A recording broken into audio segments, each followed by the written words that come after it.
डिसेंबर 2024 रोजी भारतरत्न डॉक्टर बाबासाहेब आंबेडकर यांच्या महापरिनिर्वाण दिनानिमित्त भारतरत्न डॉक्टर बाबासाहेब आंबेडकर अभिवादन समिती कारंजा लाड तर्फे स्थानिक आनंद बुद्ध विहार शिक्षक कॉलनी कारंजा लाड येथे रक्तदान शिबिराचे आयोजन करण्यात आले। या रक्तदान शिबिरामध्ये 50 पेक्षाही अधिक रक्तदात्यांनी रक्तदान करून महामानवाला विनम्र आदरांजली अर्पण केली। कार्यक्रमाला संपूर्ण कारंजा लाड तालुक्यातील भीमनुया यांनी उपस्थित राहून मोलाचे योगदान व सहकार्य केले। कार्यक्रमाचे आयोजन किशोर भाऊ उके, धम्मपाल कुलकर्णी, विशाल तायडे, संदेश देवड़े, बंडू भाऊ इंगोले, सागर अंबोरे, विनोद गणवीर, भाग्यश्री गणवीर, सतीश गुडदे, रवींद्र भुसारी, सूरज थोरात, सतीश खंडारे, सचिन खंडारे यांनी केले।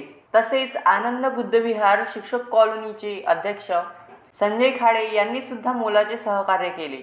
बुद्ध वंदना व पूजा भिक्खूंनी बुद्ध कन्या थेरी यांच्या मार्गदर्शनातून कार्यक्रमाची सुरुवात करण्यात आली व महिला जिल्हा रुग्णालय अकोला रक्त केंद्र यांनी रक्तदान करून महामानवास विनम्र आदरांजली अर्पण केली। Javed Khan, the sting operation news, Karanja Lad. The sting operation news, सत्याचे दुसरे नाव, अन्यायावर लेखणीचा घाव।